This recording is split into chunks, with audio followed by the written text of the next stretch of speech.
Hello and welcome to the Blancpain GT Series Asia, the first race of the inaugural season, all set to get started right here at Sepang International Circuit in Malaysia. There are 60 drivers on our grid, 30 incredible machines all ready to get started in a championship that's really got a lot of buzz around it. Now, this is the first race. There's 12 all up, 6 events over the course of, and did you just see that? Wow. All right. It's totally live, obviously. The most exciting part, of course, is being right here on the grid. David, I hope you're having a better time up there over in the commentary booth. David Addison, our commentator. Thanks, Renai. It's not quite as frantic up here as it is on the grid as excitement builds and we get ready for what promises to be not only a fantastic race but a superb championship. The very first Blancpain GT Series Asia race, a new championship for this year, building on the success that SRO, the Stefan Rattel organisation, has had in international GT racing, predominantly in Europe, but it's the promoter here of the Sepang 12 Hours, and it was here back in December that the championship was officially launched. And to have 30 cars out for qualifying, we've had a couple, I'm afraid, with some damage and mechanical dramas that will reduce this to a 28-strong grid, but even that as an entry is absolutely fantastic. 8 different brands represented, lots of local heroes. Also, we've got a number of international GT stars, and across that lineup, Ferrari, Porsche, Aston Martin, McLaren, Lamborghini, BMW, Audi, Mercedes, all the best GT brands are here ready to do battle. We go from Sepang, Malaysia to Thailand, then 2 trips to Japan and 2 trips to China before the end of the season. And although the grid is formed, ready to go, there is the threat of rain always in the air at Sepang. Down on the grid, however, is the brainchild of international GT3 racing, Stefan Rattel, looking very proudly on what promises to be a superb grid for a great race, and Stefan is with Renai. Thank you, David. I'm with Stefan Rattel, the organisers, SRO here. Look, exciting time to be here. It's a first, you know, after so many years of Blancpain GT Series in Europe, to have the Blancpain GT Series Asia is an accomplishment. I'm very proud of my team and very pleased that so many teams, drivers, manufacturers have believed in the potential of the series, and I believe we're at the beginning of something big. So many teams out here today. I mean, the format's been very successful overseas. We can expect the same, I guess, here. Yes, I mean, it's really close racing. It's a diversity of cars. It's high-level drivers. We have really professional and amateurs. We have everything for a great show, and we just need to make it known throughout Asia and grow our followers, but it will happen as it did in Europe. Okay, thank you very much, Stefan. There you go. You heard it from the man himself, David. And Stefan, a racer at heart, because of course he used to take part in 2-driver sports car races, but has made a huge success out of global GT racing. And there, looking down onto the grid, is the pole position car driven by Mitch Gilbert in the opening stint. It is one of the many Audis that we have in this race, and Mitch Gilbert, the man behind the wheel, in a car that he shares with Aditya Patel. Mitch Gilbert's qualifying time, 2 minutes 4.180 in a twice interrupted session. We had 2 red flags, and in the end, with barely a lap time left before the checkered flag would have come out, it wasn't restarted. So that session was a real lottery for many drivers, and so too was the second session for the second race we'll come to tomorrow. This is how the championship will go. Malaysia will kick us off this weekend. Then we head to Thailand, the Chang International Circuit, Suzuka in Japan in June, back to Japan in August at Fuji, and then 2 trips to China, Shanghai in September and Zhejiang in October, when a champion will be crowned in GT3 and in GT4, because we have the 2 classes of car in this series. GT3 for the faster, more modified, more expensive cars. GT4 a sort of entry-level class into GT racing, and that has captured the attention of a number of local teams, all running Porsche Cayman GT4 Club Sports for this opening weekend. And GT4 is continuing to grow globally. There's no reason to suggest that it won't be the same here as well. So the circuit for the moment is dry. I mentioned that there's always the threat of rain at Sepang, and about this time yesterday it was a damp circuit for some of the free practice sessions, but you can just never tell here. We had a very wet Sepang 12 Hours a couple of years ago, but let's see what the weather gods have in store for us as we get ready for race 1 of 12 in the Blancpain GT Series Asia for 2017.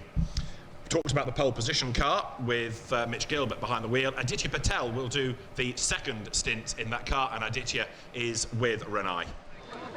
Hi, David. Thank you. Aditya, looking good at the front for pole position. What are we expecting? Well, the plan is to get up to a good start, like anybody else on pole would plan. If that does go as per plan, then yeah, Mitch is very consistent, so we know that he can start to pull a gap, which we're hoping for.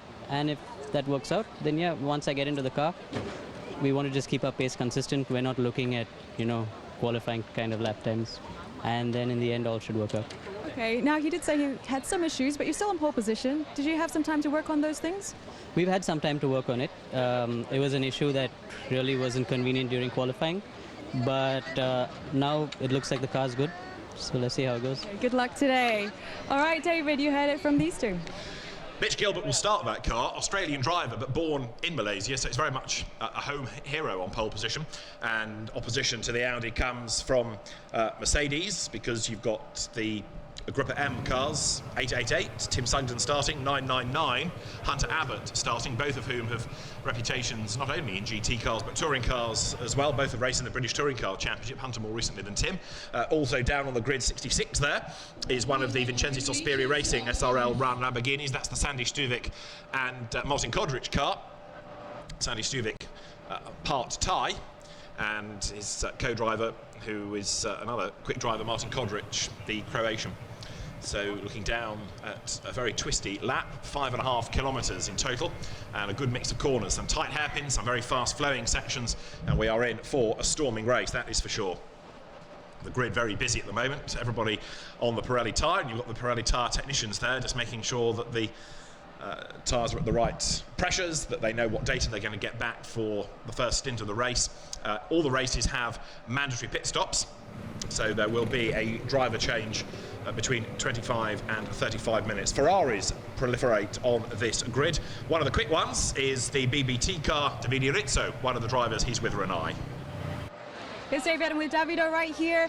Good place to start on the front row. Yeah, that's a good start. Anthony did a great job. He's qualified, he put the car in front of many fast drivers, so we're quite proud of it. Good job.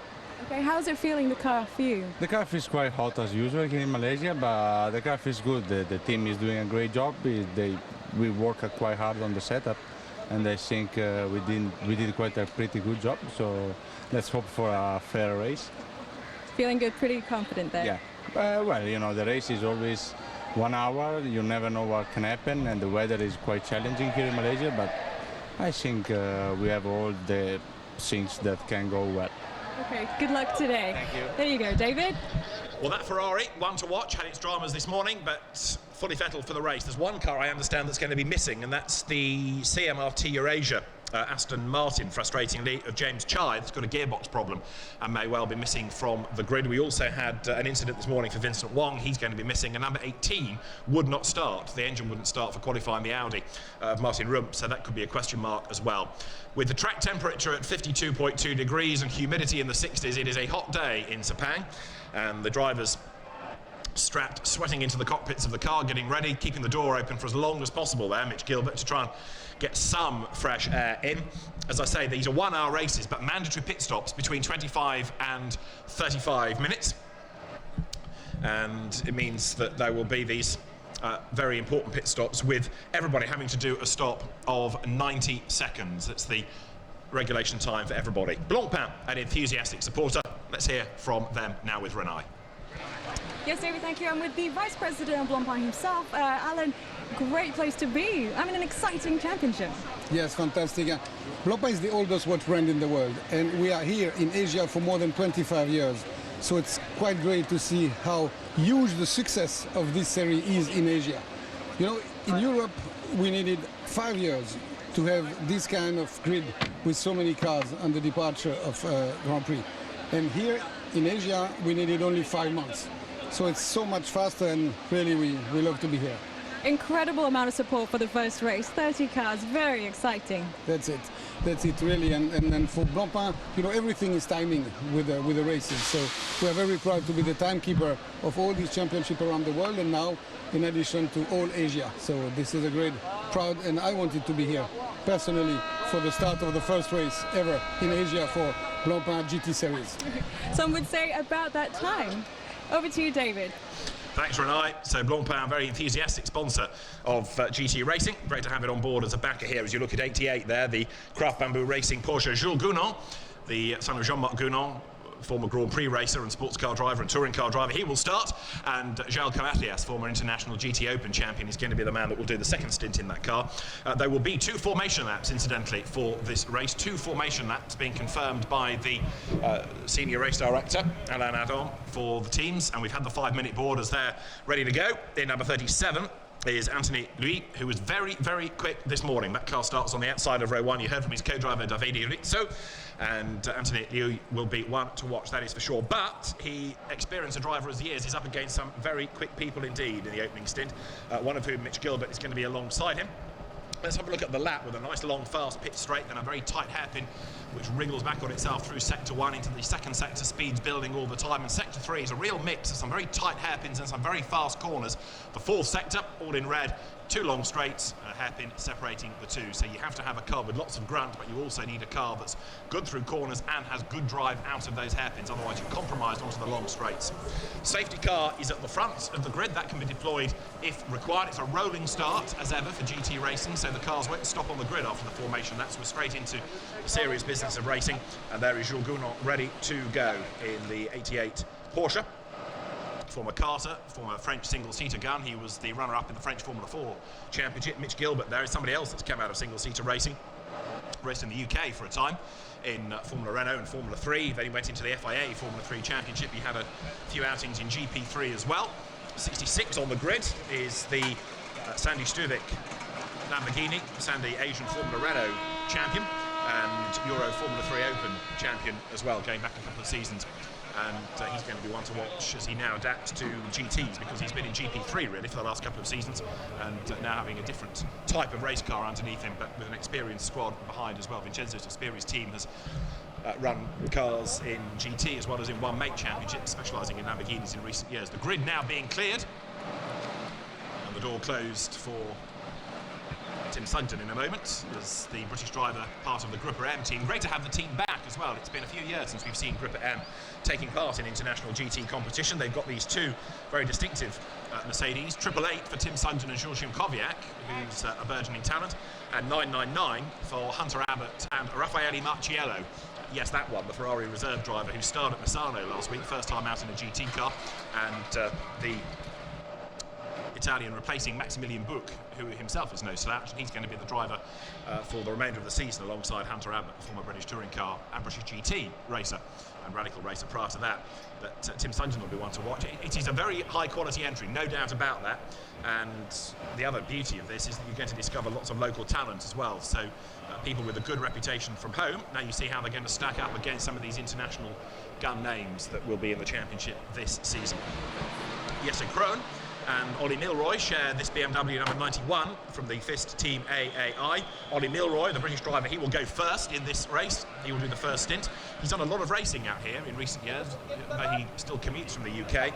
He's been a regular in the Asian Le Mans Series for getting on for about 3 or 4 seasons now for AAI, and co-driven by Jesse Krohn, or Jesse Kirki Sueno, to give him his full title, second generation racer. Formula 3, Formula Renault, Formula Ford and GT4 competitor, but now part of the BMW factory squad, and the Finn very, very rapid indeed.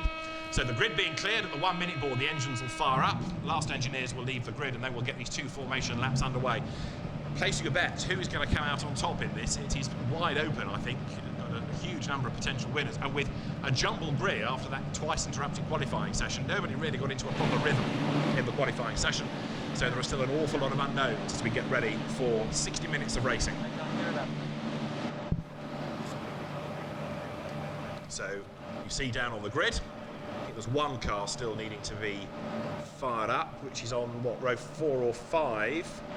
Door closes now, and at the front of the grid, next to the safety car, is the senior race official Alain Adam, who in a moment will wave the green flag to release the cars away. The safety car has just blasted away now. That will then be called by the race cars to give them the chance of playing catch-up, gets a bit more temperature into tyres and brakes as they go at a proper speed for a while. And as soon as the race director is happy, the green flag will be waved. It is now to release the cars. There to the left of the screen is Alain Adam, who releases the field now. And it is Mitch Gilbert then who will lead them away. 2 formation laps, remember. So the cars work their way down towards turn one, long, fast, pit straight, and then hard on the brakes into a right-hand hairpin, and as soon as you've done that, you're going left and then right again downhill. This particular corner, in the dark, in the wet, was the scene of some great overtaking manoeuvres in the Sepang 12 hours at the back end of last year. And the field working its way through. The purpose of these laps, of course, to generate warmth into tyres and brakes, bring tyre pressures up as well, so they're ready for a safe start to the race. At the back of the grid, GT4 absolutely dominated by the svelte Porsche Cayman GT4 Club Sport, which have become very much the car to have in international GT4 racing in the last couple of years or so. It's another turnkey racer. Porsche having done a great job of building the car, selling it to customers, and they're getting more and more common in all sorts of championships for GT4 around the world. The Archie Lee entry there, the Audi in the middle of the shot, the Audi Hong Kong car. 99, started by Darrell Young, the Canadian-born Hong Kong driver. There's a wealth of experience in that car as well. Darrell Young and Peter Lee, former FIA Formula 3 European Championship competitor. If you remember, he had a rather spectacular accident at the Red Bull Ring last year, but he's back to full health, raring to go. And Peter quick in GT Asia before he came into European single-seater racing. Mitch Gilbert leading the field then, which, when the formation laps come to an end, will get itself into the 2x2 Noah's Ark formation, ready for the start of the race. Big BMWs, the M6 GT3. One of them is Oli Milroy, Jesse Krohn. The other car on the grid is for Jun San Chen and Lin Yu. That had a problem in the qualifying session this morning, but it's great to have those BMWs on the grid. 13, which was in the gravel in free practice this morning, is Sun Xinzhu and Frankie Cheng, who once came under McLaren's wing when he was going up through the junior single-seater ranks. The Chinese driver, Frankie Cheng, Chen Kongfu. So, lots of names in this. You think, oh gosh, that's what happened to them, because they've been in Asian racing away from the European spotlight for a while, but there's more and more competition over here, more and more championships. It seems to grow every year, and some very tough competition in the races as well. So the pace car, as it is, leads the field on this first formation lap up towards turn 14. You see what I mean about these long straights at the end of the lap? That's the long, long run up from turn 13 through the hairpin and then over the timing line. So the cars accelerate their way down towards turn 1. When we get ready for the start proper, they will start to punch themselves up. Coming over the timing line now is the safety car, and the clock now begins. So this second formation lap is within the 60 minutes of the race. So effectively it's a safety car start, if you like. And this is all to make sure that everybody, because there are many newcomers to the category, are good to go, just for safety purposes. So the field working its way down towards turn 1. It's another lap, of course, bringing tyres and brakes up to temperature as well. So when we do get going, this promises to be another very good race indeed, and international GT3 racing has delivered some fabulous battles. Expect so many more of them over the course of this season. Malaysia, Thailand, Japan and China set great circuits, and the cars now working their way down through turn 3. Road starts to climb at this point, heading up towards the right-hander of turn 4, over the brown, left at 5, and then up to turn 6. And the pole position car, Mitch Gilbert, just to remind you that alongside him is going to be Anthony Liu's Ferrari. The second row, Darrell Young's Porsche, Marchi Lee's Audi. The third row, Jules Gounon's Porsche, and Jiang Jin in his Ferrari number 39, which retired hurt on the track with a mechanical issue in Q1 and actually brought out one of the red flags. The fourth row of the grid, 66, Lamborghini on the inside is Sandy Stuvik, and alongside him, 888 Tim Sundon's Mercedes, and just see in the back of the shot now, with half the windscreen, it seems, obscured by the big number. Ninth on the grid is 91, the BMW behind of Oli Milroy. Starting 10th is number 1, Aidan Reed, in the FFF Racing Team by ACM Lamborghini. 11th is Yun San Chen's BMW. Alex Howe, number 6, will start 12th. 13th is the Milestone Racing Audi of Jinsu Sun. Jeffrey Lee, number 7, Audi, starts from 14th, ahead of Richard Wee's McLaren, the only McLaren on the grid. And then Nasrat Moudanian's Ferrari, he will go from 16th. 17th is Naoto Takeda, who had a spin in qualifying, and alongside him should be Greg Tio's number 75 T2 Motorsports Ferrari, a gap where James Chai should have been. Junham Zhu's Lamborghini starts 20th, ahead of Philip Mars Porsche, Hunter Abbott's Mercedes. 23rd is Nazim Azman, the teenager heading GT4 in the Cayman, ahead of Byron Tong, Jean-Marc Merlin, Jeremy Wang Alan Yeo and Terence Say, all in GT4, but just to complicate matters oh so slightly, the Nazim Asman and Sven Herberger car runs as an invitation class entering because of the driver grading. They're sort of a bit good for GT4 in a sense, so they ran outside the normal point scoring in an invitation class. Right, now things start to bunch up, and we are going to be good to go this time. It will be, although that extra formation lap was counted within the hour, it will be a conventional rolling start, so they get themselves quite right too into the side-by-side formation, ready for a rolling start. It's then up to the pace car driver to dart to the pit lane. It's then up to Mitch Gilbert and Anthony Liu on the front row to control the pace. On his toes though, look, he's Marchi Lee in the Audi, getting ready to have a go as the cars work their way out of turn 14. Pace car will dive for the pit lane, and for the first time the Blancpain GT Series Asia is set to go racing. The cars work their way up towards the lighting gantry at the timing line. The lights go to green, we're racing, and a good start is made by Gilbert from pole, but a good start too by Liu alongside him, and there's contact. The McLaren's in the wall already. Richard Wee has been turned around, he's in the concrete, and one of the BMWs has gone with him. It looks like it's the Junsan Chen car. That may well be a safety car straight away with debris on the track, but as they battle into turn 1, it is Mitch Gilbert back into the lead on the inside. He's on the outside for turn 2, and he's managed to hang on to the position. But big drama off the start line straight away as Gilbert leads. Liu is second, third is Darrell Young in the yellow Porsche, and the field accelerates now towards turn 4 for the first time. We will go safety car straight away. The safety car, not surprisingly, is going to be deployed. They can race until they see the boards, and up the inside goes Anthony Liu, but then he gets the message about the yellow flags and will lift. Darrell Young tucks up behind him. There are the yellows, there are the boards. You can't overtake while the safety car is deployed. There's a change for second, and Darrell Young realises that that wasn't on, so he lifts, he backs off, and the place is changed back again. Wow, big drama. Not even a corner, and we have an accident.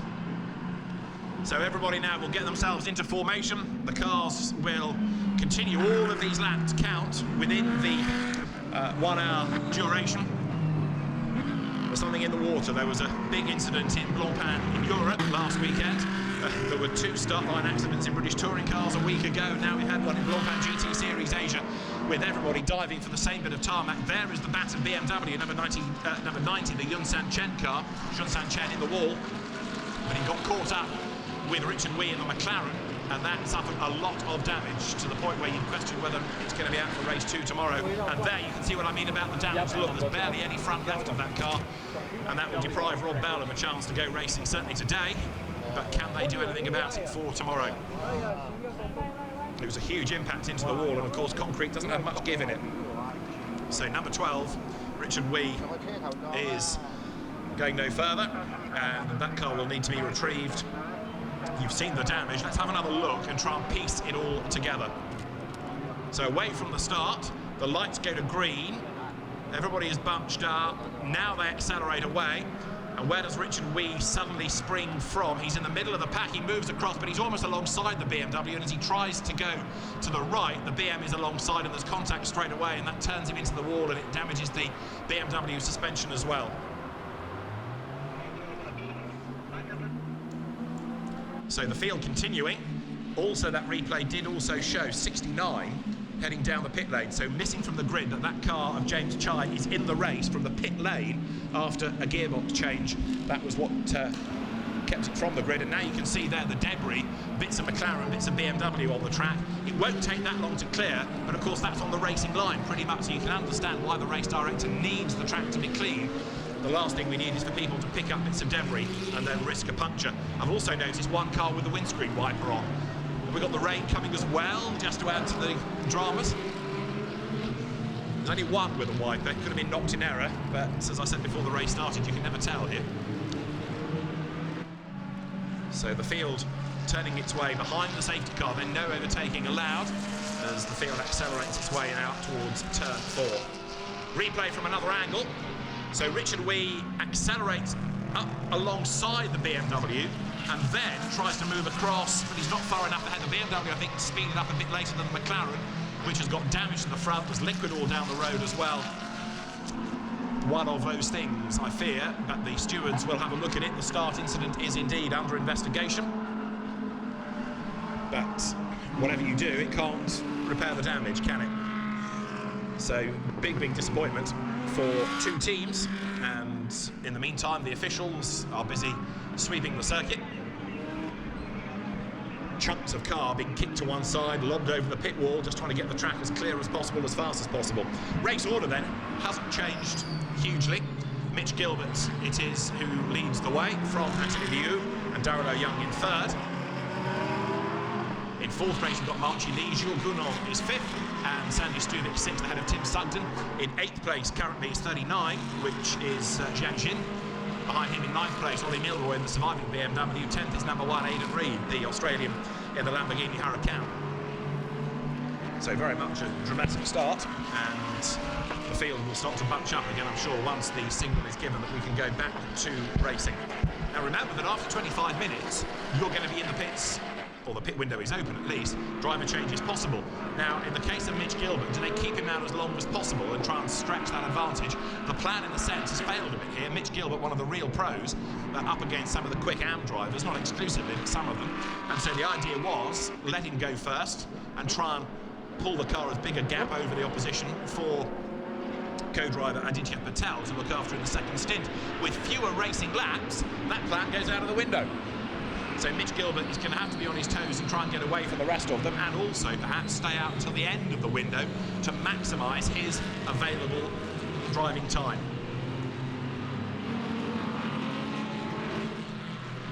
So as they turn their way now out of turn 14, come over the timing line, the safety car leading them through. Second spot behind it is Mitch Gilbert, the real race leader, and then everybody else pouring through in formation as the BMW there is retrieved.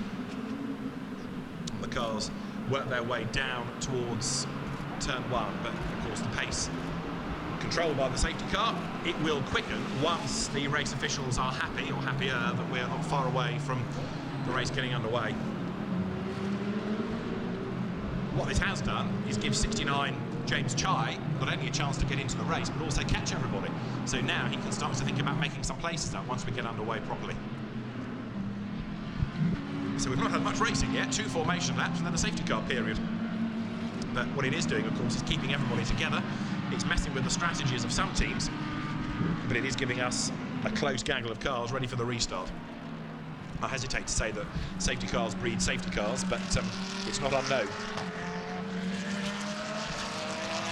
So as the cars work their way up through turn 4, everybody on the same Pirelli tyre. Remember that tomorrow we start to factor in extra time in the pits for the winning cars from today's race. So this is the only race of the year where everybody is on the same pit stop time. There are also a number of cars in the race that have to carry extra weight because of their driver lineup. So if you've got 2 silver drivers together, like Aidan Reid and Alberto Di Folco, you carry 25 kilos. So do Marchi Lee and Sean Tong. So do Sandy Stuvik and Martin Kodrich. 25 kilos for Mitch Gilbert and Aditya Patel. 25 kilos for Jules Gounon and for Joel Camathias. But if you're a silver driver lineup and you're in a BMW, you get 40. Ollie Milroy and Jesse Krohn, and also 40 if you're in a Mercedes, Tim Sugden and Jules Shimkowiak. But Darrell Young and Peter Lee, 25 kilos in their Porsche. There's the GT4 battle, 117 heading the queue. Nazim Azman, the young Malaysian, ahead of number 10 there of Byron Tong. And the third car in that long, long line of Porsche Caymans at the moment is the 77 Craft Bamboo racing car of Jean-Marc Merlin at the wheel of it to start. Jean-Marc, who has done quite a bit of historic racing, Carrera Cup Asia, Le Mans 24 Hours, vastly experienced. And with all of those Cayman GT4s being evenly matched, GT4 is going to be a good battle. For FIST Team AAI, the workload for the race is decreased, but it's going to be busy overnight now to try and rebuild a car. The mechanic standing there looking very frustrated indeed as the cars now turn their way up towards the left-hander at turn 14. Are we good to go racing? There's no indication yet that we have a green flag being prepared. I think there's still some track clearance being done. And there you can see the cement dust put down. That's now being blown across the liquid to try and stake it all up. So it will be at least one more lap. So these drivers are going to have precious little racing time because of the way that things have panned out for them. And everybody also keeping well off the line where that incident took place. You can see the witness marks, can't you, swooping right across the road from where the McLaren was turned around the front of the BMW and into the wall. Big impact for Richard Wee. understandably, neither driver is being terribly loquacious at the moment. So when the emotions have calmed, we might be able to hear from them, but right now they are keeping stum. Into turn 1, Mitch Gilbert leads the way then behind the safety car. And another one to watch when we do get going there, number 6 of Alex Au and Alex Young. Alex Young, of course, Malaysian driver. Alex Au from Hong Kong. The safety car will be in this time, so we'll go racing on this lap, or the end of this lap, and everybody keeps fingers crossed that it's going to be a clean start and then we can get some proper racing underway. What we have had for about 3 corners before the safety car boards came out looked pretty competitive, didn't it? Because places were trading back and forth as there Mitch Gilbert and Anthony Liu behind him lead the order around. Anthony Liu, 3rd in last year's GT Asia Championship. He's raced in Carrera Cup Asia. He's raced in the Asian Le Mans Series and Ferrari Challenge Asia Pacific. So he's done a lot of miles. He's raced in the Audi R8 LMS Cup as well. Cars now turning their way up into turns 7 and 8, which is sort of one line through, but it's shown as 2 corners. So Mitch Gilbert wants to, if he possibly can, storm away when we go racing again and try and build up the advantage. Aditya Patel, the co-driver, plus of course a heavy car to factor in. Everybody has to make that same 90-second pit stop. Some teams, I think, just glad to escape the melee, but the very dog-eared BMW and a very broken McLaren may well not be seen again this weekend. We'll have to find out come the morning. The slippery surface flag will continue to be shown on the pit straight the teams are being warned, just while that liquid that's being soaked up remains. And so now people get themselves in good order because they've come out of turn 12, along turn 13 that tightens on exit is the next corner, and then the first of these 2 very long straights to complete the lap. This is up to turn 14, and then you come onto the pit straight over the timing line and we'll go racing. So now people weaving around, getting the tyres back up to temperature, keeping the warmth in the rubber, and it's going to be Mitch Gilbert versus Anthony Liu when we go racing, but don't rule out either Darrell Young there, who is tucked up in 3rd place. We've got Marchie Lee 4th, and so the green flag is waved. The safety car procedure is under investigation as well. There could be more to this story than meets the eye, but as we go racing now, Mitch Gilbert does pull a gap as we go racing once more. He is 2nd, Darrell Young is 3rd, 4th is Marchie Lee, 5th is Jules Gounon's Porsche, 6th is Sandy Stuvik in the Lamborghini. So great mix of cars heading down towards turn 1. Very late on the brakes, Anthony Liu, the back steps out of line, he corrects it, but he's gone wide. Darrell Young in the Porsche gets up the inside line, Ferrari on the inside, and turn 2 he's going to get the place back. Yes, good save that by Anthony Liu, but it looked as though at one point he was heading into no man's land. He has held on to 2nd place, but they've all bunched up behind him. Darrell Young, Marchie Lee, Jules Gounon, Sandy Stuvik, then they're all in a line, and that has enabled Mitch Gilbert to just gap them ever so slightly as though Young pulls up on the inside line at turn 4. Through he goes! 2nd place falls to the Porsche. Darrell Young, vastly experienced driver, both at home and internationally, and he is on a mission.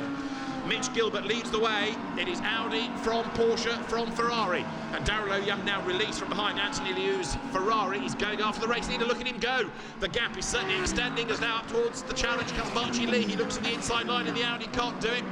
Tucked back in behind, Jules Gounon's Porsche is next, and then in 6th spot Sandy Stuvik in the Lamborghini. Tim Sugden's Mercedes in the background is 7th, and with a flash of the lights, Gounon says, I'm coming. Marchie Lee on the inside of Anthony Liu is going to block him as they get into turn 9. He does so, and now they sprint through turn 10. Speed building all the time now. This next corner sort of loops you back round, drop down again. 37, Anthony Liu uses the curve. So too behind him does Marchie Lee, eager for a way past the experienced Ferrari peddler ahead of him. But Anthony Liu, the Chinese driver, keeping at least for the moment Marchie Lee behind him. So the Hong Kong driver is on his tail as they come out of turn 13. Darrell Young looking to try to gain ground against the race leader.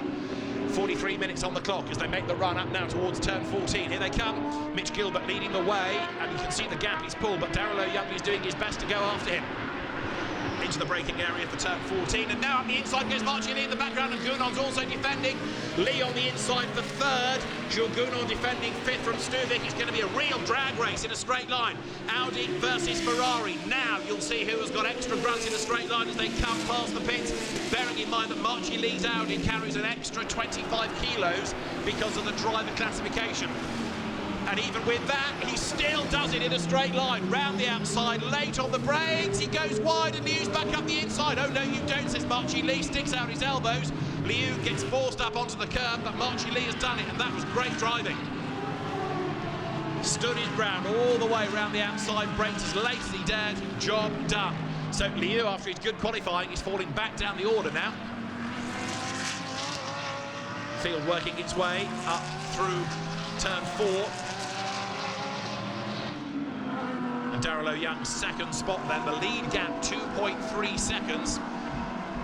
Now you have to fast forward to the second stint of the race and wonder whether or not the pace of Aditya Patel, for example, is going to match the pace of Darrell Young's co-driver Peter Lee. It'll be interesting to see how that shapes up.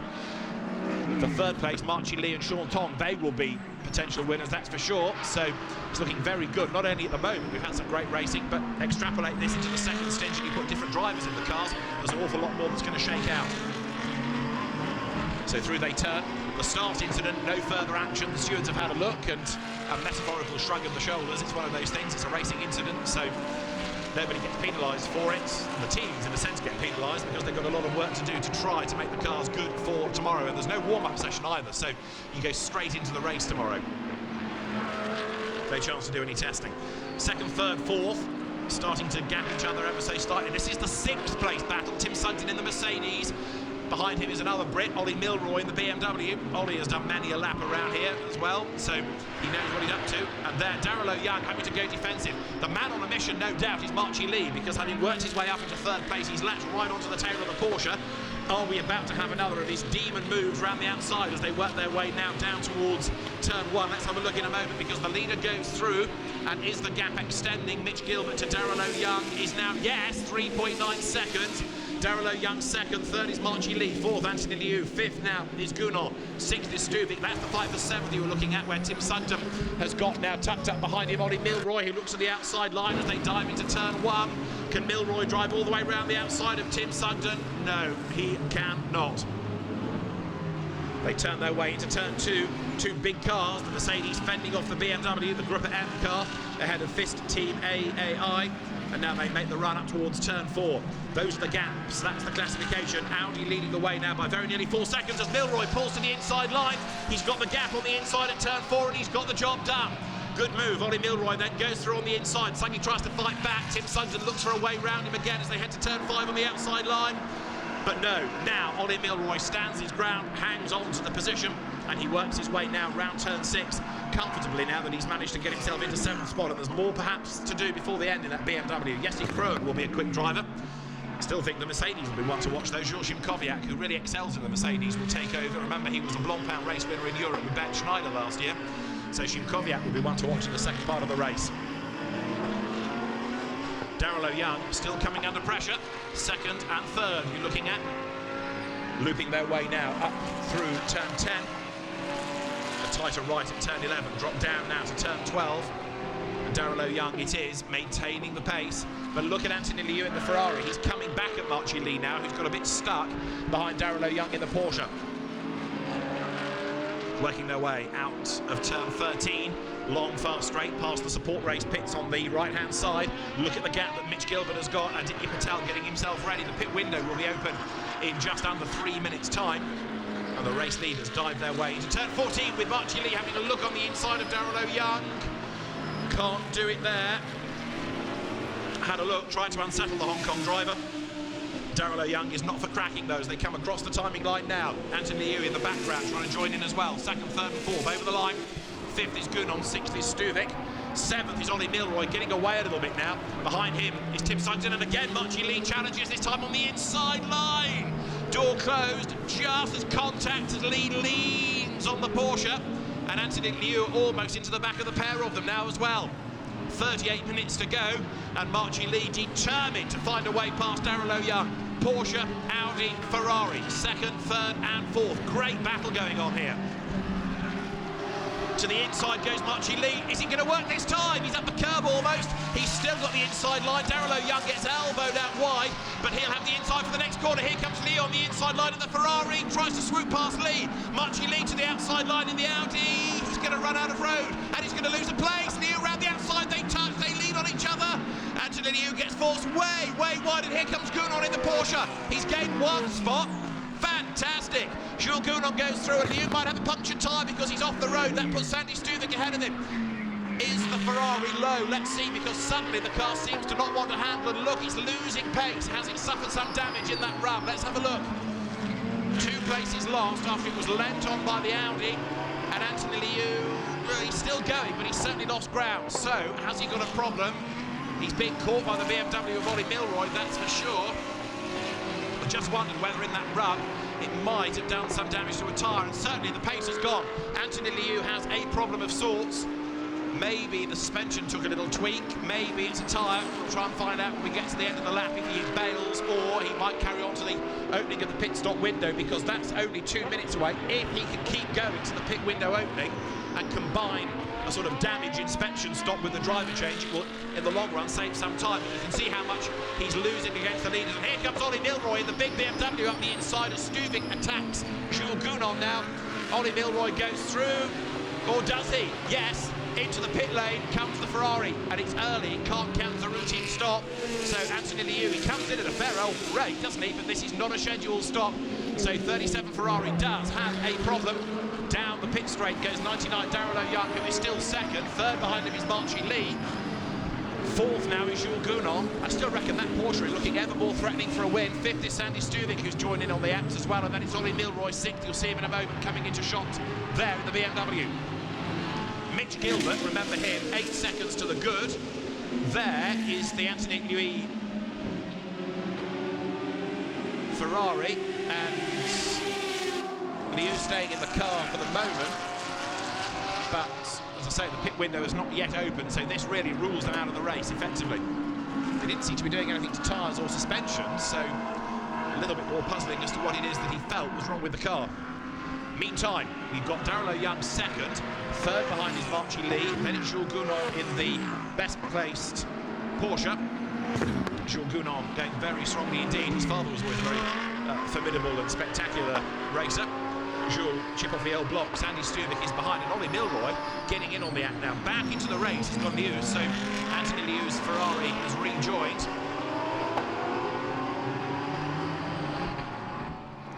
Maybe it was just he felt something was wrong, wanted it checked. For example, if it was a whack, maybe he was concerned that the car felt strange, it was better to have it checked over. Meantime, in GT4, it's still a Porsche that leads. Jean-Marc Merlin's car 77. You're looking at Porsche in GT3 trim of Jules Gounon, who's under attack from Sandy Stuvik now. Stuvik and Martin Kodrich, a pretty good lineup in that Lamborghini. Ahead of the GT4 Porsches is the GT4 Porsche that runs in the invitation class. Are you following this? Questions will be asked later, which still has Nazim Asman ruling the roost there. Stuvik now to the inside, thinks better of it as they work their way up towards turn 14. If you're at the back of the pack, you're going to be able to stop on this lap. The leaders will have to do one more, and Jules Gounon is under huge pressure now. Ollie Milroy storming on behind him. That BMW, I wouldn't rule out for a podium finish the way that Ollie Milroy has gone, and Jesse Krohn to take over. We know he's a fast driver, so there could be some good news at the end of the race for Team AAI after all. As Stuvik there has a tentative look at the inside of Gounon. The pit window is now open, so the first car in is number 39 Ferrari, so that will enable Jiang Jin to give way to Max Weiser. Also in his number 6 Audi for Alex Au to give way to Alex Young. This might just play into their hands, you know, because they're being able to put the quick drivers in sooner than some of the other teams. Jules Gounon still having to defend. Away from his Ferrari walks Jiang Jin. And there are more and more and more of them heading down the pit lane now, so where possible the team's taking the opportunity to get the slower driver, the AM if you like, out of the car and the Pro into it. Daryl O'Young hanging on to his second place. Fastest lap of the race, by the way, Mitch Gilbert, who has done a 2 minutes 5.393 from lap 7. We've done 10 laps of the race. It's not a set number of laps. The flag goes out the first time the leader crosses the line once 60 minutes is up. And the driver change is cycling through. One out, one in.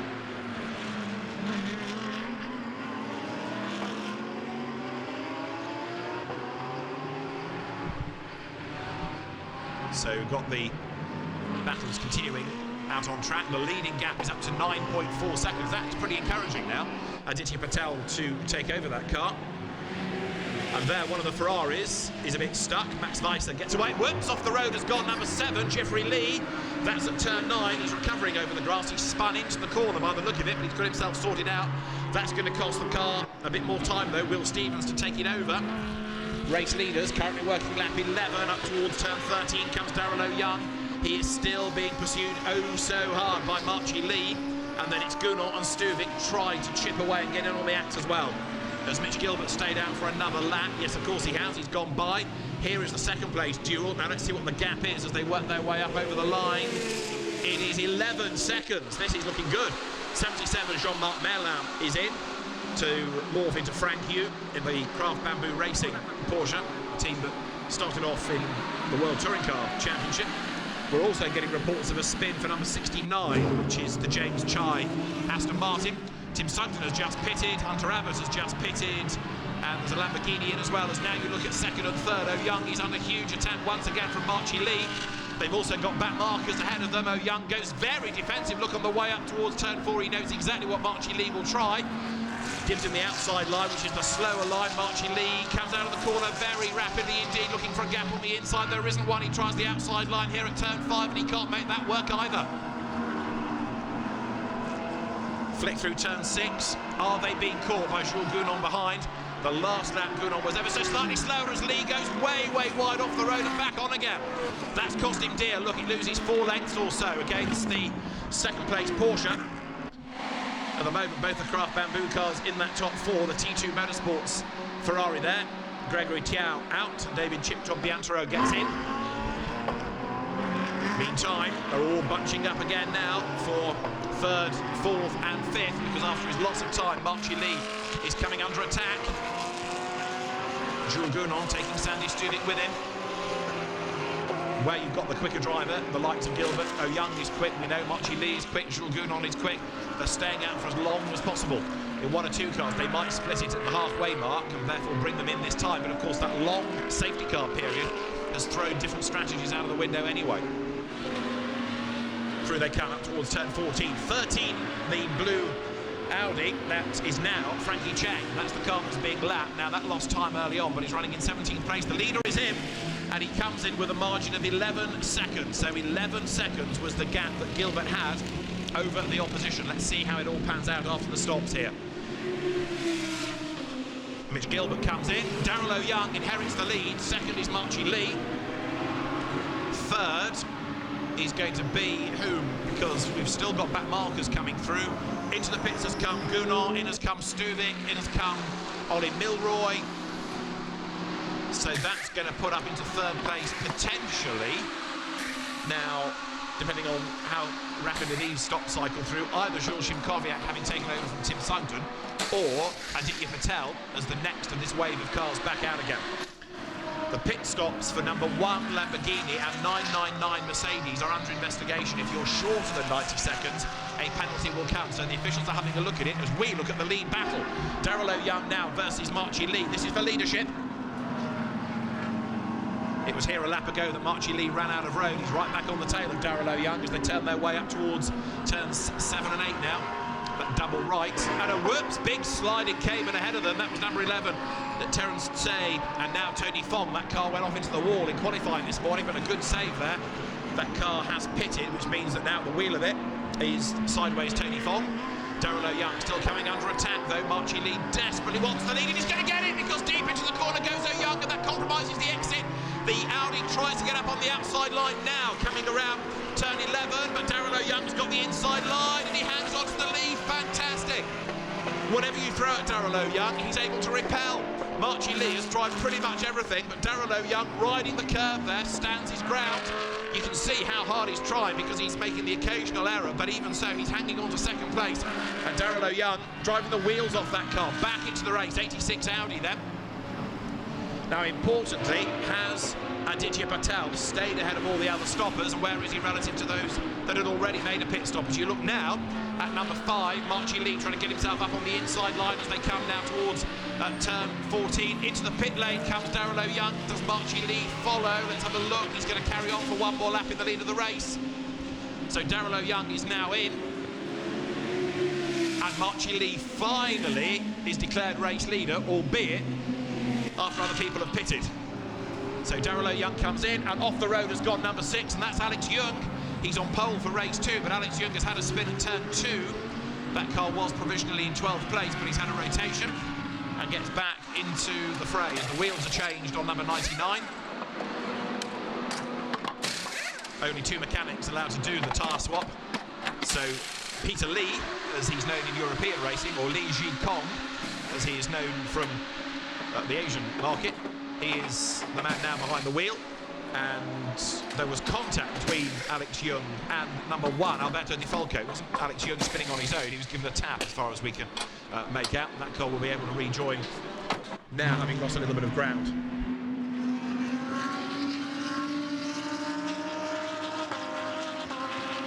Now there is 86, Aditya Patel. He's taken over from Mitch Gilbert and will effectively get the lead back once the number 5 Audi has made its pit stop. Back in has come 37, so now Antoinette Liu gives way to Davide Rizzo out of a slightly phony 4th place after 2 pit stops now, and of course everybody else bailing for the pit lane and serving their stops. Patel goes through, puts a lap on the Ferrari indeed. So Marchi Lee leads the way, but in real terms the best of those that have stopped is 86 Aditya Patel.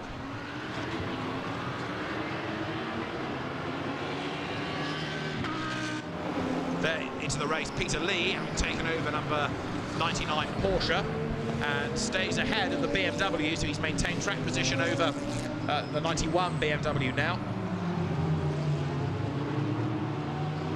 The rest of the field files through, so at the end of this next lap we can pretty much look at the order, but it's slightly confused still by having Marchi Lee doing a very long opening stint before he gives way to Sean Tong. And now, of course, as best he can, he's doing qualifying lap, but he's going to run out of time if he's not careful. There are 43 seconds before the pit window closes. So Marchi Lee is leaving this right to the last. Darrell Young's car in the hands of Peter Lee versus Ollie Milroy's BMW. Jesse Krohn at the wheel. The leader is in, so they haven't got it right. He's in the nick of time. But this battle now is an important one. We haven't had Porsche versus BMW before the stops. It looks as though the Porsche may have had a slower stop and therefore lost out relative to the BMW, because all of a sudden a battle develops between those two. Jesse Krohn going great guns now. Here they come together up towards turn 9 on the inside line. Through goes Jesse Krohn in the BMW. A good move that up on the inside line, so Krohn goes through. Peter Lee tries to fight back. You've also got Jeffrey Lee pitting to give way to Will Stevens. The pit window is closed. He got that just in the nick of time, I would think. But he was just in before the window closed in the WRT Audi. So, on track, it is going to be Aditya Patel provisionally who will get the lead back this time. Here he comes up through turn 14. Remember, the margin was 11 seconds before the pit stops. Through he comes. And now we'll see how this pans out in terms of a lead advantage over the opposition. Through he goes. Clock starts, so Aditya Patel, number 86, is the race leader. He works his way out of turn 1. 24 minutes of the race remain. And we wait for a second-placed car. Over the timing line has just gone. 88, which is now Joel Camathias at the wheel. And the lead gap is 18.9 seconds. 18.9 is the margin. Let's hear from Mitch Gilbert, though, with Renai. Hi, David. Yes, Mitch, look, started on pole position. Are you happy how things went for you out there? Yeah, I mean, that was it was a mega stint. It was quite tough with the safety car. I didn't get that much chance to pull away, but I pulled a really good gap. I think 13 seconds when I boxed, which is mega. I'm excited. I think Aditya now has a good chance to finish the job for us. Thank you very much. There you go, David. Thanks, Renai. So the lead gap has extended. It was 11 seconds when Mitch came in. It's now 18.9. And it is Aditya Patel versus Joel Camathias now.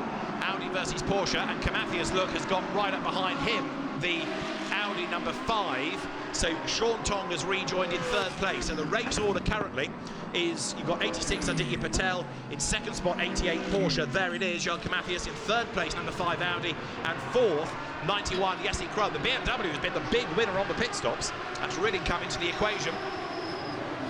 Did I say number 5 Marchi Lee? If I did, I meant to say that it was Sean Tong now who's behind the wheel of that car in 3rd place. There he is, but he's coming under attack. So while they're squabbling second, third and fourth, this might just help Aditya Patel a little bit more, because if they delay themselves, then that's going to help him build the advantage a little bit further.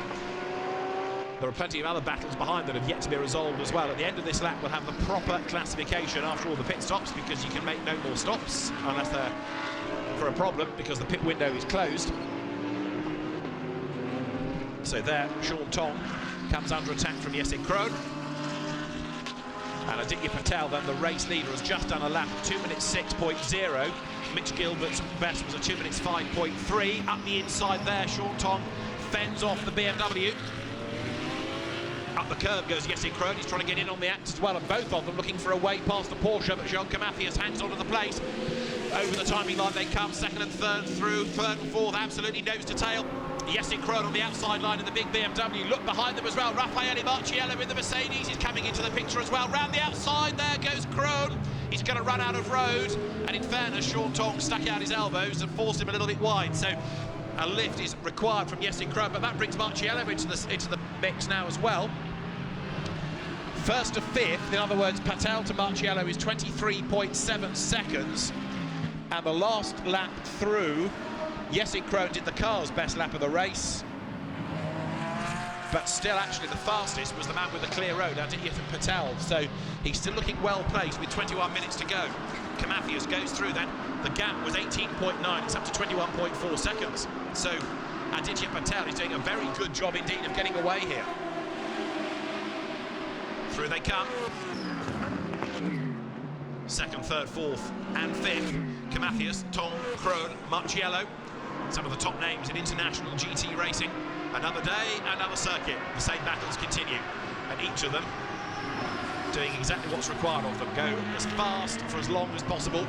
Try and win the race for your team and for your co-driver. And now the man on a real mission is Sean Tong. When he drove in the Audi Sport TT Cup in Europe, he didn't really shine, but in a more powerful R8, both in the one-make championship and in GT3, he's looked very accomplished indeed, Sean Tong. Drops down now towards turn 12.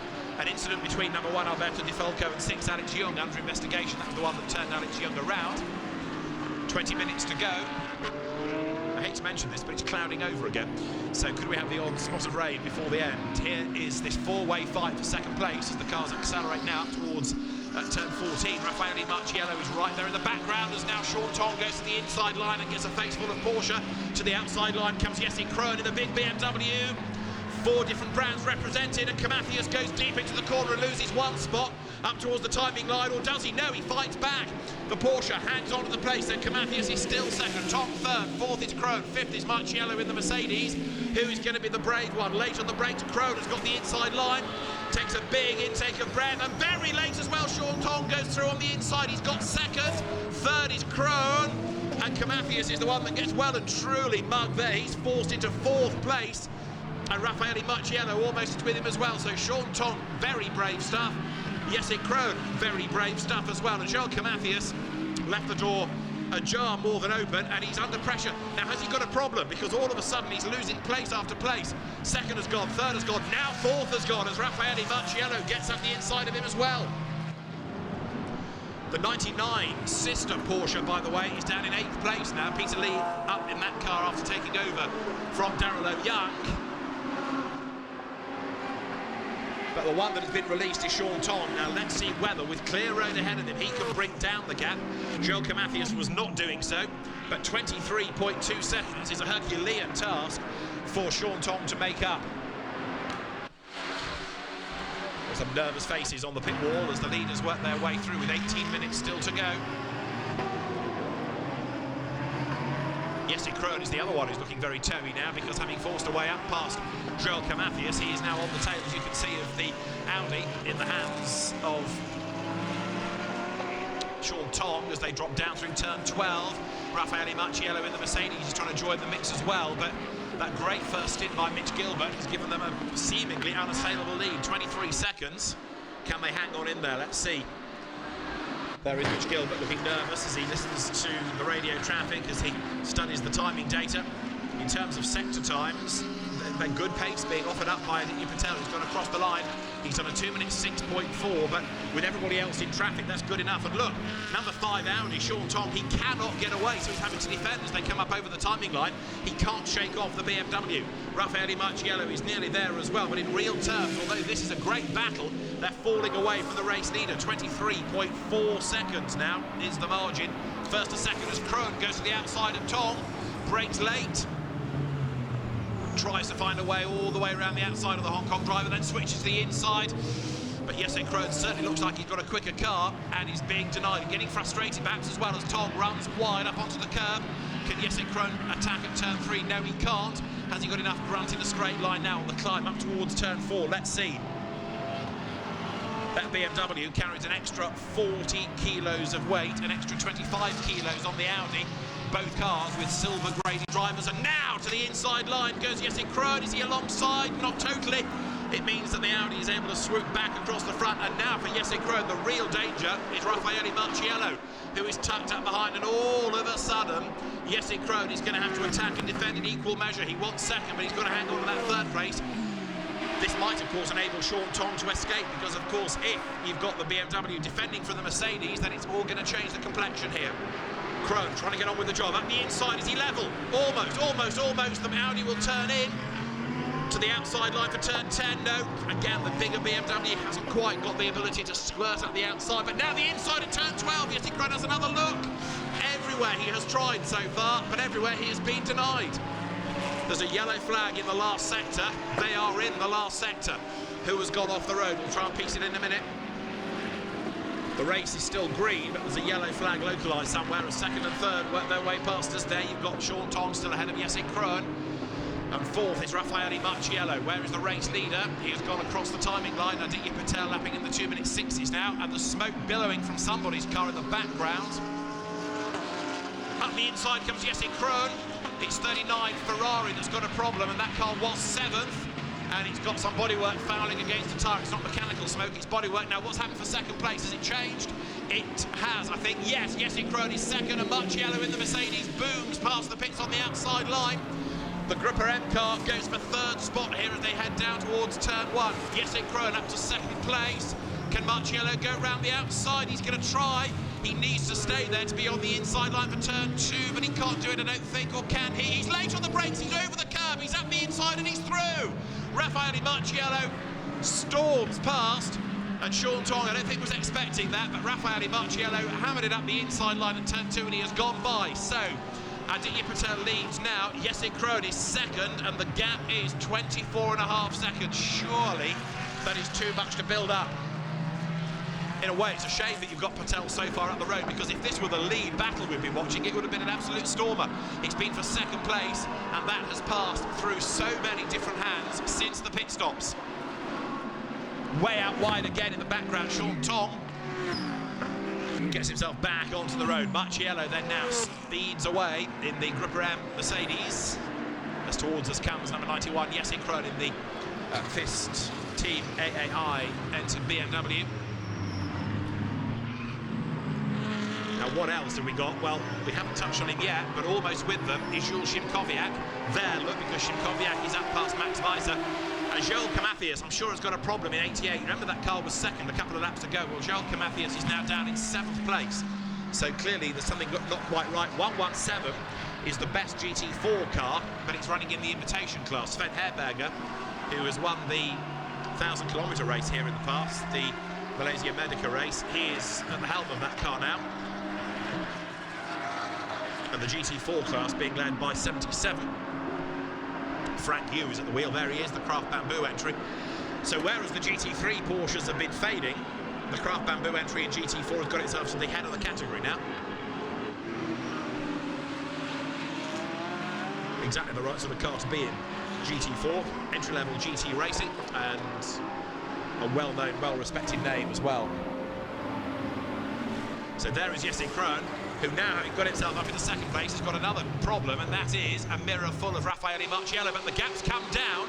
24.5 has become 21.3 seconds. Now, is that purely the pace of Jesse Krohn with a clear road ahead of him? He's done a personal best lap at 2 minutes 6. How much of that is Krohn going quicker, or how much of that was Patel in traffic? It's hard to know. We'll see on this lap whether the race leader has got many back markers ahead of him as the cars now work their way once again up through turn 4, now into turn 5 in the case of second and third.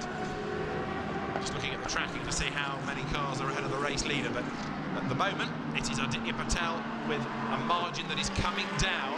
12 minutes isn't that many laps, so Jesse Krohn here needs to take chunks out of it lap by lap. Tenths will not do, it's got to be multiple seconds if he's going to have any chance whatsoever of being in on the act at the end. So this is the fight for second and third. You're looking at Jesse Krohn versus Raffaele Marciello. Marciello's car that was started by Hunter Abbott was 22nd on the grid and now is in third place. So this has been a remarkable effort by both parties. Hunter Abbott flew under the radar, to use a cliche in the first stint. Raffaele Marciello doesn't do underneath radars, he just gets on with it. And there he is on the tail of the BMW. Now they are in the traffic this time. This could be significant. Look, 2 back markers, which are having their own battle as well. Jesse Krohn gets up the inside there, starts to pick away up past number 17, which is the Kyo Chang Porsche. The race leader has just gone by. That lap from Patel was back into the 2:06s, a proper lap time. Krohn and Marciello have gone through the traffic, and Marciello gets second so late on the brakes, but he goes wide, and back on the inside comes Jesse Krohn. So the BMW loses and then regains second place, but Raffaele Marciello has shown his intent, hasn't he? The leading gap, which was 21.3, is 21.1. So it was a rogue lap because of the traffic, really, for Aditya Patel, and it won't be helped by these two squabbling again. Marciello up on the inside line. Can't find a way through there. Out of turn 2, they drop downhill. Both of them on the ragged edge. You can see the cars sliding around, moving around as the drivers try and put the power down as soon as possible and as much power as possible. Marciello then, with 11 minutes to go, wants to get second place. Jesse Krohn is absolutely intent on defending that as they work their way now up through turn 4. Through they come, together. Now the Mercedes tries to swoop around the outside, which is the inside line for turn 6, and he has done it. Fantastic move by Marciello. That was very brave indeed. Nothing left on the table at all, and Raffaele Marciello takes the place, defends the place, and is up in a second spot. That is why Raffaele Marciello has such a good CV and such a good reputation. Not suggesting Jesse Krohn doesn't, but that was just fantastic racing by Raffaele Marciello, who is not that experienced a GT racer, remember. This is all relatively new to him, but that move made him like a master, a veteran. Look, the gap's extending, so 10 minutes to go. Now, Raffaele Marciello, can he score what would be an outstanding win? He needs a little bit of luck, I would suggest. He needs Aditya Patel to get caught in the traffic or to make a mistake, but Marciello is going to throw everything he possibly can at it. This car was doing 2:03s in free practice. Now, to ask a 2:03 late in the race would be pretty much out of the question, I would have thought, but Marciello ain't going to give up as the cars work their way with only 9 3/4 minutes to go up towards turn 14 now.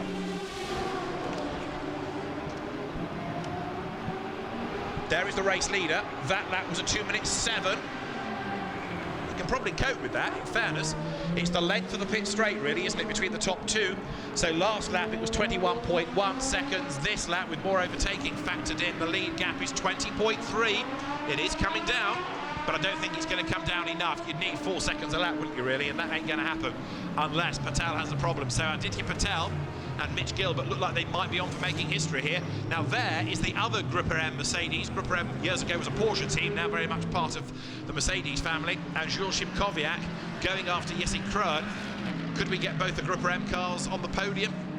It's possible.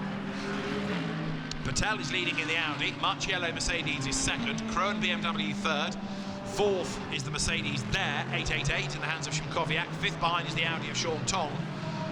And then in sixth place, 39 Ferrari of Max Weiser. Seventh is Joel Kamathias Porsche. Eighth, Peter Lee in the yellow Porsche. Ninth is Martin Kodrich Lamborghini.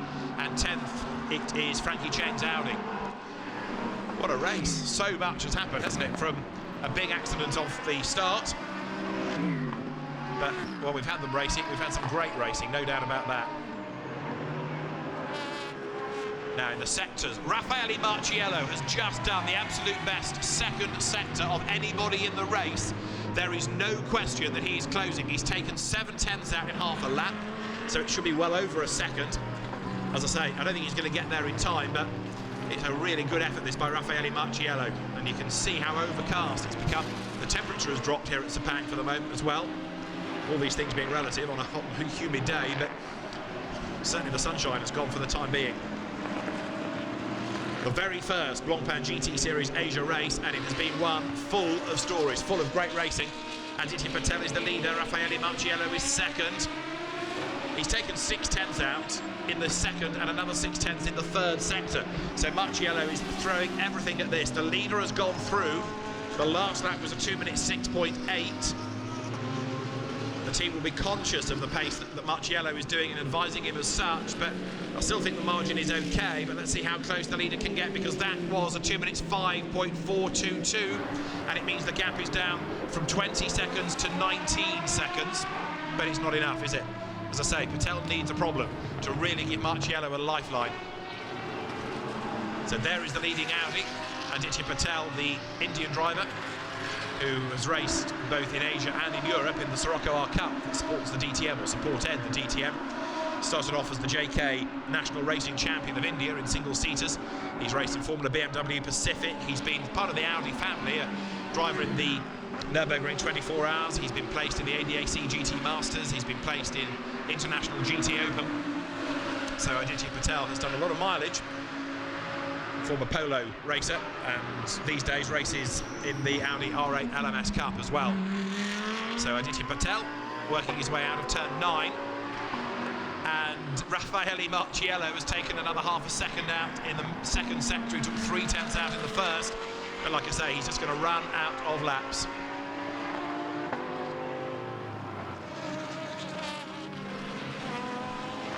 Through they come. Lap 23 in this first Blancpain GT Series Asia race. And Aditya Patel and Mitch Gilbert look as though they are going to write themselves into the history books. Coming up now towards the left-hander at turn 14. How many more laps can we squeeze in? Maybe 3 more laps looking at this. The flag goes out the first time the leader crosses the line once the 60 minutes have elapsed. Over the timing line now comes Aditya Patel. Of course, the drivers that finish today will start tomorrow's race. There in 77 is Frank Yu leading the GT4 category, but only just, because he's been under attack. Ahead of him in 117 is the invitation class car, Sven Herberger at the wheel of it. There goes Frank Yu for Craft Bamboo Racing, and then behind him in number 10 is Eric Lowe. You can see that the gap is not a big one at all. Marciello up the inside, blue flags waving, meaning quicker car behind. Get out of the way, it's coming to overtake you. Marciello does the fastest lap of the race, and he brings the gap down to 17 seconds. Raffaele Marciello then does the fastest lap, and he's absolutely flying, no question about it. From 22nd to 2nd, a win would be pretty outstanding, as we've got a car heading down the pit lane. It's Peter Lee's Porsche, a car that was well placed in the race early on. As you look there at the second place, Marciello Mercedes, the fastest car in the race, and now Marciello, look, has worked his way through the traffic, past the traffic, cleared off the traffic. Peter Lee has been off, look, because he's brought lots of grass into the pit lane. That was in the radiator, so the car was overheating, I would surmise. They've cleared the intake to let him out again. But disappointing in the end for the Craft Bamboo Porsches. They looked pretty good in the first stint, but in the end, the Mercedes looks exceptional. Raffaele Marciello, if he hasn't got his diary full of GT races, there may well be a fair few emails coming to ask him to drive cars for the rest of the season. This has been an absolutely outstanding drive. The lap that he's on, incidentally, has not been as sparkling as others, but it's got a lot to live up to. He works his way now up through turn 11.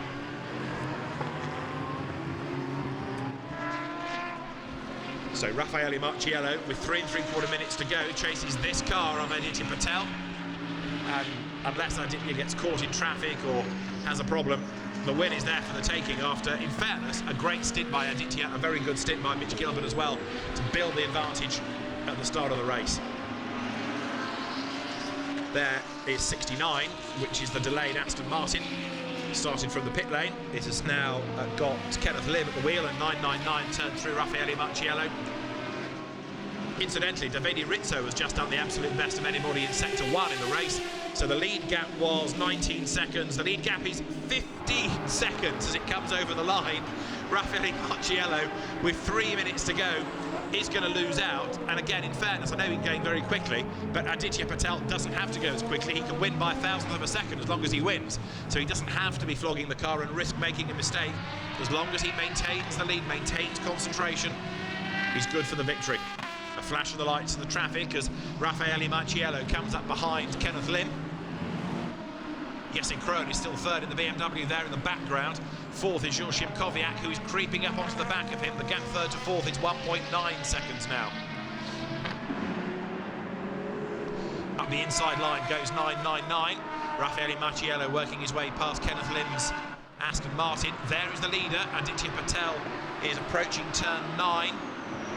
Here we had quite a sizable off for Kenneth Wong's Lamborghini this morning. Sorry, Vincent Wong's Lamborghini this morning, but no dramas for the Audi, run by the OD Racing team, Mitch Gilbert and Aditya Patel, who will get one more lap out of this, which is good news for Marciello, because another lap is another opportunity to close. We are into the last 2 minutes. There is therefore less than a lap time left in the race. So Aditya Patel will start the last lap very shortly. There is the race order. Aditya Patel from Raffaele Marciello, Jesse Krohn from Joachim Kowiak, Tom from Weiser to round out the top 6 ahead of Mathias Kodrich, Chang and Jung. Alex Jung, you could argue, should be better placed than that, but for being tagged into that spin. Quite a few hard luck stories up and down the pit lane, I would have thought, and I'm intrigued to know what's happened to the Porsches, because those cars really have lost pace in this second part of the race. Aditya Patel now goes on to his last lap. The advantage the lap time 2 minutes 5. The advantage was 15 seconds. And let's see what it is this time as he comes through. Raffaele Marciello goes past the pits 13.5. It is 13.5 with effectively a lap to run. So it's too much to ask, but what a drive from Marciello, and what a return to racing for Group M. It's been a team that's not been as high profile as once it was, but the band is back together again. John Waterworth, British Touring Car Championship race engineer at WSR, drafted in when he's not busy with BMWs and looking after the cars as well. But up front, it's going to be a win for the OD Racing Audi R8 LMS. There is the car in question. It is Aditya Patel at the wheel of it as he hustles on. Raffaele Marciello chasing him down, but he's taken over a second out on the last lap. He's taken 6/10 out in the first sector. It's been an excellent effort, this, by Marciello, but take nothing away from Aditya Patel. He has done everything absolutely right in this. And it might seem easy, pole to flag win, but it's been a race full of drama. And of course, Mitch Gilbert's stint was truncated to the extent that he had fewer racing laps than he would have anticipated. But he did a great job as they all squabble behind him, and Aditya Patel has come of age as well in this second stint. Mitch Gilbert looking nervous, but the Malaysian-born Australian will be absolutely delighted with this, no question about it. There's another 7/10 pulled back by Marciello in the next sector, but much good will it do him as Aditya Patel's advantage is just too great. Cars working their way now up through turn 13, and so history is made. Mitch Gilbert takes the first ever Blancpain GT Series Asia pole. Gilbert and Aditya Patel will take the first win in this new championship's history, and Audi is the brand to beat in round 1 of 12 in the Blancpain GT Series Asia. The checkered flag is at the ready, and Aditya Patel, flashing the lights, brings the Audi of himself and Mitch Gilbert to a win in round 1 of the Blancpain GT Series Asia. Aditya Patel, Mitch Gilbert the winners. Raffaele Marciello and Hunter Abbott will take second, and the gap at the flag, 9 seconds. What a drive by Raffaele Marciello. If you drive number 999, 9 seconds is a good gap. And would you believe he did the fastest lap of the race on the last lap of the race? He went even quicker to do a 2 minutes 4.859. Third is Jesse Krohn's BMW. Fourth, Joachim Kowiak's Mercedes. Sean Tong's Audi. Fifth, and Max Weiser will be 6th. What about 7th? Joel Mathias, frustrated I'm sure, comes through ahead of Martin Kodrich in the Lamborghini. There is the invitation class leading Porsche, and to win GT4, up to the line comes 77. Frank Yu is at the wheel. The car started by Jean-Marc Merlin, and Frank Yu brings it home then, so a very good effort. This Frank Yu, who was in GT Asia last year, the 53-year-old, comes home and takes a class win, second in GT4 being the Byron Tong Eric Lowe Cayman, and third all to go the way of 89, Alan Yeo and Ringo Chong. So time for a big deep breath. What a way to start a new championship, with drama right from the get-go and some great racing all the way through the race. And it's not done yet, look, because Peter Lee is at the inside there of the 19 Audi. This is for 17th position. It's going to be a drag race to the line. Shirasaka in the Audi will lose out. Peter Lee jumps him at the last corner for 17th place. And those are the last drivers on the lead lap, and they're still fighting right to the checkered flag. Whew, what a race. Aditya Patel is, well, along with Mitch Gilbert, the winner. Drive for the race, you'd have to partly say Raffaele Marciello, wouldn't you? Not taking anything away from Gilbert and Patel, but Marciello, just a heroic effort there, up into second place from 22nd on the grid. We don't have a driver of the race award as such, but if we can start one, Raffaele would get it, I think. Other teams with the frustration, BMW oh so close, but Jesse Krohn losing out to the flying Raffaele Marciello, and then falling away by 9 seconds in the end. And of course the Craft Bamboo Racing Porsches with a hard luck story, those cars fading for pace. But a bigger concern is the damage to the Clearwater Racing McLaren. That, I'm not sure, will be out tomorrow. Clearwater is a good team, don't get me wrong, but you can't necessarily carry for flyaway races enough parts to rebuild a car, and that's certainly the front end of which they're looking at having to do. So the cars work their way into Parc Fermé, and there is Aditya Patel, the wheel of 86, who makes his way down the pit road. The technical team, the championship organisers, are all there ready to receive the cars. And then the podium ceremonies, plural, will be ready, because we have GT3 Silver, GT3 Am, GT3 Pro-Am, and then the GT4 podium as well.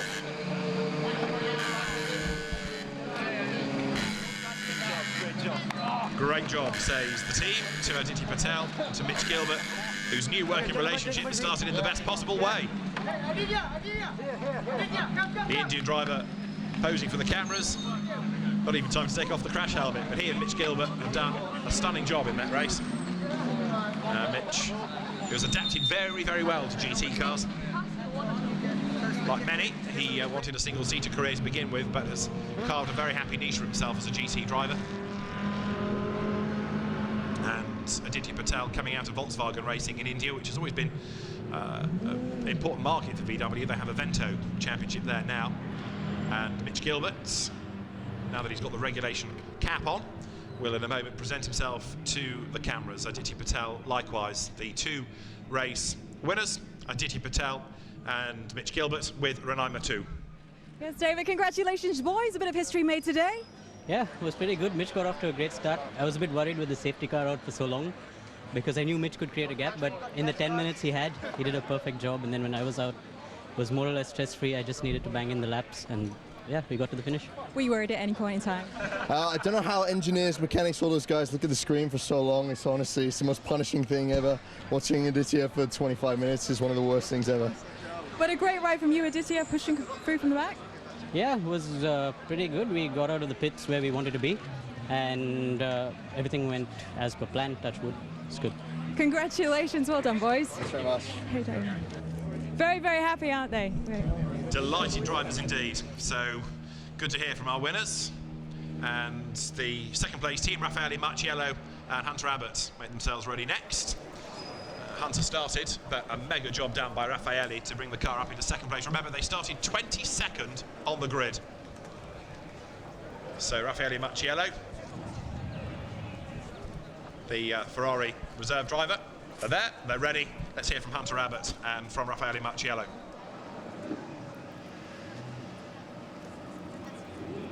Renai's got them. It's time to hear from our second place team. Yeah, second place, and it wasn't that easy, was it? Yeah, it was quite a fun race. Start from Quebec. I think we did a good job, and we showed that if we were starting in front with the winner was possible. The car was really mega, and yeah, I'm really happy. Yeah, pushing from the back there. How did your ride go? Yeah, good. I mean, we started 22nd after a slight issue, 2.5 kilos underweight in qualifying, so we had to start from the back instead. The first bit was really good fun, just taking a few places, and I think we came in P9 when we did the pit stop. So tried to hand it over to Raf in as better position as I could, and yeah, he did the rest of it. Did a good job, an amazing job. An amazing job. Some definitely cool moves from you. Yeah, when the car is fast, it's easier to pass. So yeah, a big thanks to the mechanic and the crew and also my teammate because the car was really good. Well done, congratulations. David. 22nd on the grid, and Hunter Abbott just explaining there, because the car was slightly underweight, they were put to the back of the GT3 grid. Let's confirm the results over the line. Aditya Patel and Mitch Gilbert, our first Blancpain GT Series Asia race winners, from Raffaele Marciello and Hunter Abbott, Jesse Krohn and Ollie Milroy for the podium as well. Szymkowiak and Sugden 4th, from Tong and Lee, Weisser and Jiang 6th. Kamathias and Gunon dropped to 7th ahead of Kodrick and Stuvik, Cheng Sun, and then Jung and Au running out the top 10. Will Stevens up to 11th with Jeffrey Lee ahead of Rui Aguas and his Ferrari fending off the Lamborghini of Alberto Di Folco. Davide Rizzo was 14th, with Fairuz Fauzi coming home in 15th place. Have a little look further down and you get to number 117, which was the invitation class winning Porsche. 77 is the GT4 winner. That's Jean-Marc Merlin and Frank Yu ahead of number 10 of Eric Lowe and Byron Tong, and third in GT4 was Ringo Chong and Alan Yeo. A couple of cars with dramas right at the very start, and lots of damage to the BMW and McLaren from the start of the race. Let's have a look at the highlights of a great opener to the championship, and it started with a bang, quite literally, as Richard Wee tried to move right, found a BMW in the path, ploughed into the wall, and there you can see why people like to stand on the pit wall at the start of a race, because bodywork and debris flies over the debris fencing there.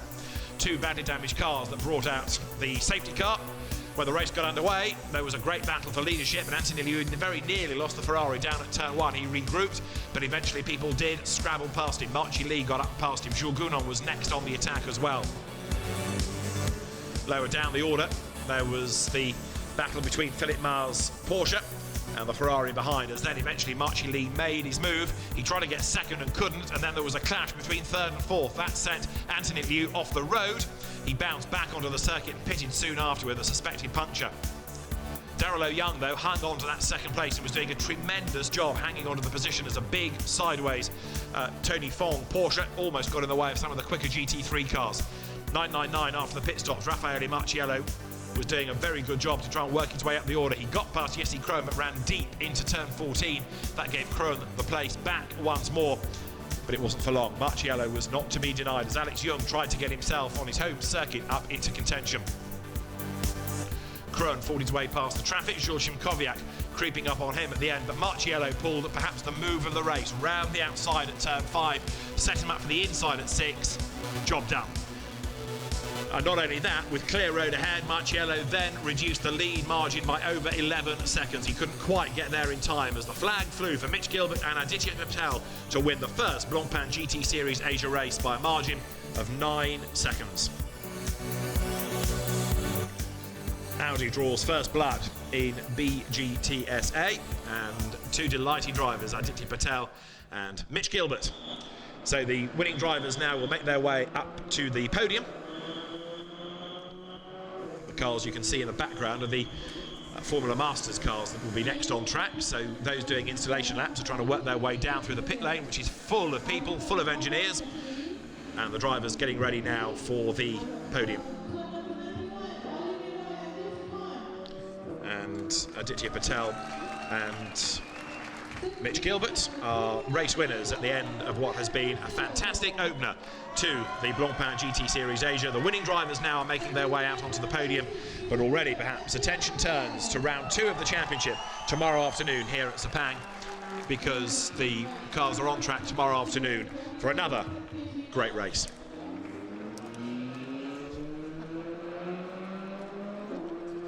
To the top of the podium go Mitch Gilbert and Aditya Patel. Trophies presented to the third place crew of Jesse Krohn and the British driver Ollie Milroy. For second place, British driver Hunter Abbott. and Raffaele Marciello, and the top step of the podium for Mitch Gilbert and Aditya Patel. So the trophies, Hunter Abbott, who was pretty late in making his decision to come into Blancpain GT Series Asia, will be delighted with that second spot. Raffaele Marciello likewise, and there it is Alain Delimoras from Blancpain who hands over the trophies to the winners, Aditya Patel and Mitch Gilbert, who win the very first ever Blancpain GT Series Asia race. Stefan Rattel hands over the giant checks to the winning teams at the end of a great championship opener.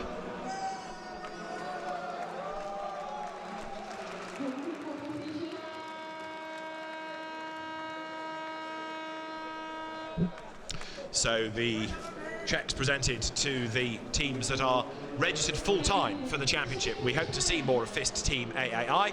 Podium result in race 1 might just promote the decision to come back more, but it's on a race-by-race basis. They will score points as the champagne is sprayed here on the podium.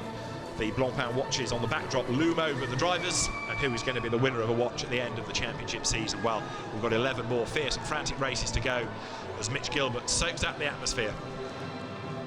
Great job done also by Hunter Abbott, switching away from the rough and tumble of British touring cars, in which he was a mainstay for Power Max Racing last year, and Rob Austin Racing the season before.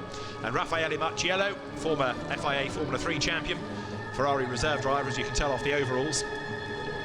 Quite sure he should wear those in the Mercedes, but hey, let's look the other way. And Ollie Milroy and Jesse Krohn, sports car and GT racers both these days. And Ollie, somebody who also does quite a lot of stunt driving and precision driving for manufacturers, much in demand, but flies under the radar a bit. The bulk of his racing being done in this part of the world. But $10,000, along with the trophies, and a history-making win for Mitch Gilbert and Aditya Patel. Again, a look at the results. Aditya Patel and Mitch Gilbert, the winners by 9 seconds from Raffaele Marciello and Hunter Abbott, with Jesse Krohn and Ollie Milroy taking third place. We've had the overall podium. The next podium is going to be for the Pro-Am drivers, where third would be the combination of Sun Jingzhu and Frankie Cheng. Second for the Pro-Am podium, number 39, having finished in 6th place, Jiang Din and Massimiliano Weisser. And the winners of the Pro-Am podium, they're back again, Raffaele Marciello and Hunter Abbott. So they go one step higher this time, second overall category winners. And onto the top step, our Anglo-Italian duo in a German car from an effectively British team. The trophy is handed over to the third place drivers by the circuit representative, Mr. Zulkahir Kamis. Then it is Jack Mack, the motorsport specialist, and Alain Delimoras from Blancpain, who steps forward to hand over the trophies to the Pro-Am winners. And also, Hugo de Silva from Blancpain hands over the clock, the very important, very desirable Blancpain clock, to Hunter Abbott, as the AM graded part of the Pro-Am partnership. And I have a suspicion Hunter might get more than one of those over the course of the season. And they are something to treasure, something to cherish, the Blancpain clocks that go to winning teams and winning drivers. It's a champion's watch at the end of the year, but race by race you get the clock. And that is something, as I say, to covet. So the Fizz is ready. Hunter Abbott, who's already had one drenching, gets his own back this time on the third placed team of Sun Jingzhu and Frankie Cheng, with Jiang Xin and Max Weisser taking second. It is Audi third, Ferrari second, and Mercedes victorious. As Hunter Abbott and Raffaele Marciello win in Pro-Am. So as the podium music fades away, Raffaele Marciello offers to carry the clock for Hunter Abbott. Hunter says, no, I'll hang on to this, you carry the empty bottle. And the podium is then dressed in readiness for the GT3 AM class that will come next. And let's have another look at the lower half of the results, because in all of this you will find the third placed AM combination, number 69, which was 20th overall, James Chai and Kenneth Cheng. Second, number 75 Ferrari, that was 19th overall, Gregory Teo and David Tobiantaro. And the winners, number 19, the Audi of Naoto Takeda and Takuya Shirasaka, that was 18th overall, lost an overall place at the very last corner, but is still good to win the AM category. As again, you have three different manufacturers represented. You've got Aston Martin, Ferrari, and then Audi. It is an AM class win for Naoto Takeda and Takuya Shirasaka. Zulka Harkamis from the SIC Sepang International Circuit is happy to hand over the third place trophies. Jack Mack from Motul steps forward for second place to hand over the trophies to Gregory Teo B. Tat and David Tobiantaro.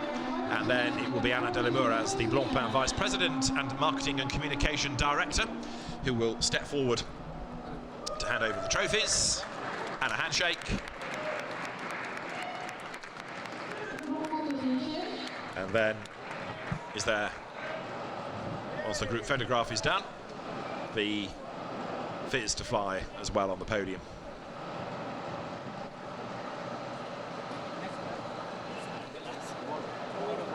So the drivers say, we want to keep our overalls dry, we're going to be gentlemen and keep the fizz, no spraying. But the winners have other ideas, and so the celebrations can begin for Naoto Takeda and Takuya Shirasaka.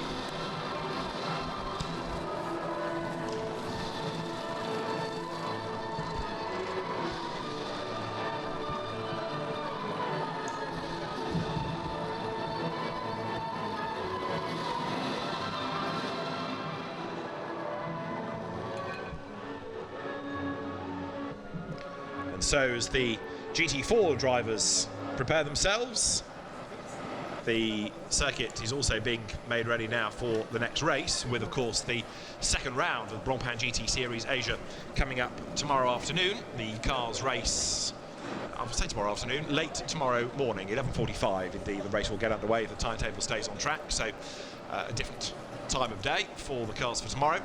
Might well be even hotter still for the drivers in the cockpit, and of course the drivers that you've seen finishing that race will start in race 2.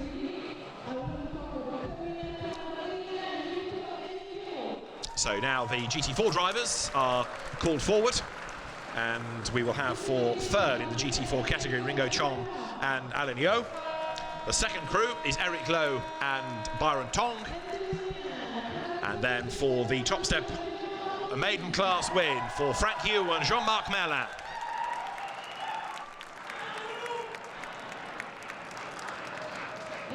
So Craft Bamboo Racing taking a hard-fought win, very evenly matched cars. And every time we saw GT4, they were running together in a line, in a battle. So we will have the trophies presented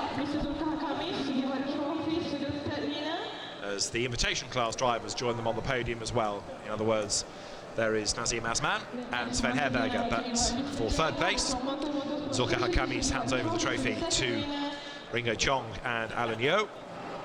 Then we have for second place, Jack Mack, the Motul Motorsport Specialist, giving the trophy to Eric Lowe and Byron Tong.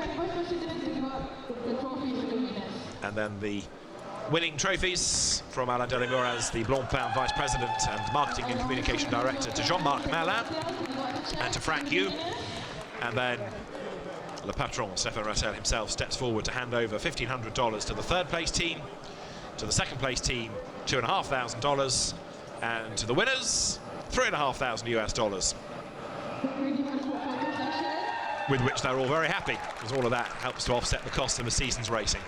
GT racing is not cheap, but GT4 is the entry level, and it has delivered a very good fight indeed. And now the drivers ready with the champagne. Sven Herberger and Nazim Asman make a run for it, but Jean-Marc Merlin celebrates a race win as he sprays the champagne. His co-driver Frank Yu now joins in.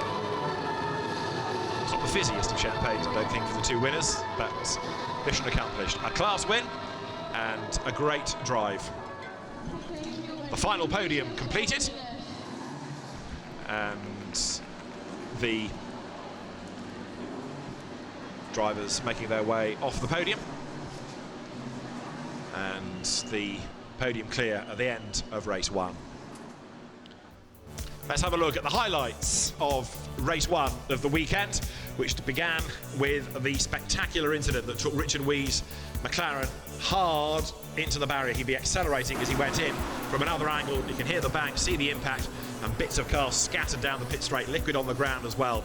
When the race got underway proper, it was 86 that led the way. Mitch Gilbert, as Anthony Liu behind him had a bit of a moment, and oh so nearly ran wide. In the end, he did lose out as Marchi Lee came up and passed him, and it wasn't long before the Ferrari came under further attack. Battle continued out on track. Some battles raging on in midfield, but one of the big battles was Marchi Lee versus Darryl O'Young as he tried to find a way up and passed for second place. He didn't work and he ended up clattering off the side of Anthony Liu's Ferrari. That ran wide and pitted with a suspected puncture soon after. All the way up and down the top 10 there were squabbles in the first stint, and they carried on in the second stint as well. There was a sideways Tony Fong. He recovered as Raffaele Marciello made a demon bid up the inside to get past Jesse Kroh, and it worked, but only briefly. He ran wide, regrouped, and got himself back into the mix.